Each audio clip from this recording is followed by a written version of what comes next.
सभी का हार्दिक स्वागत करती हूँ। तो आज हम सॉइल टेस्टिंग के बारे में जानेंगे।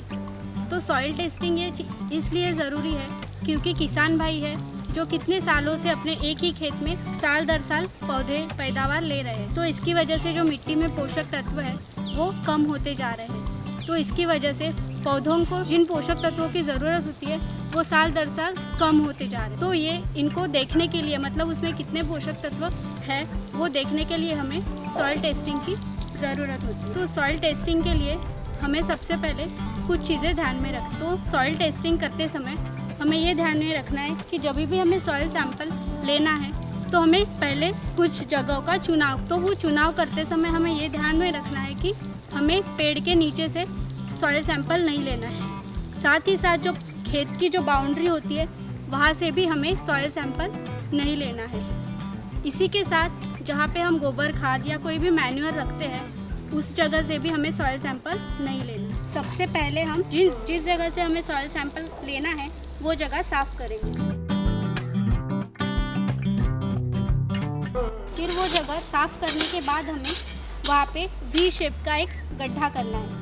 तो हम यहाँ पे जो कपास का पौधा लेने वाले हैं उसकी जो जड़ें हैं वो 15 से 20 सेंटीमीटर तक अंदर जाती है। तो इसके लिए हमें सॉइल सैंपलिंग के लिए उतने सेंटीमीटर का गड्ढा खोदना है। अगर वही जिन पौधों की जड़ें ज़्यादा अंदर तक जाती है उनके लिए हमें ज़्यादा गहरा खड्डा खोदना होता है।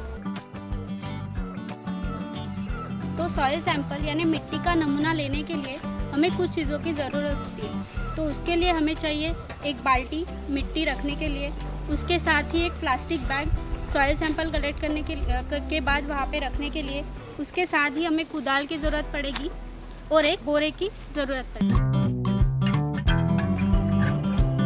अभी आप देख सकते हैं कि हमने वी शेप का गड्ढा खोद लिया है। तो ये जो खड्डे की बाजुएं है वहाँ से हमें मिट्टी निकालनी है और ये मिट्टी लेके हमें अभी वो प्लास्टिक की बाल्टी में डालनी है। तो अभी हमें ये वी शेप के गड्ढे से मिट्टी एक बकेट में डाल देनी है। ऐसे ही हमें खेत में 4-5 जगहों से मिट्टी लेनी है। जैसे कि ये हमारा जो खेत है वहाँ से हमें 4 कोनों से 4 सैंपल लेने हैं और एक बीच में से मिट्टी का नमूना लेना है और सब सैंपल्स को ये बकेट में भर के मिक्स कर देना है। तो हमने खेत के 3-4 हिस्सों से मिट्टी इस बाल्टी में ले ली है। अभी हम ये मिट्टी इस बैग पे डालेंगे। इसके बाद हमें ये मिट्टी अच्छे से मिक्स करनी है।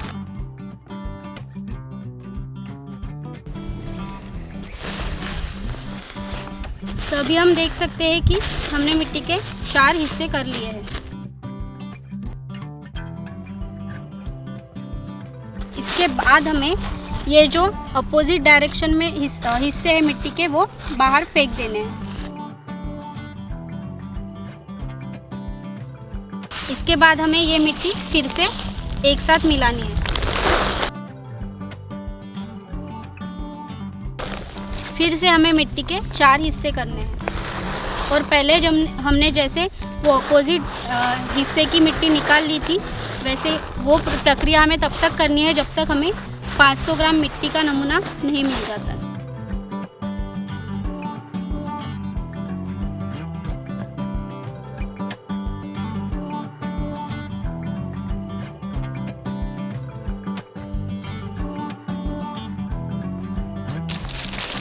अभी हमें ये मिट्टी एक प्लास्टिक के बैग में भर देनी है। तो ये हमारा हो गया सॉइल सैंपल यानी मिट्टी का नमूना।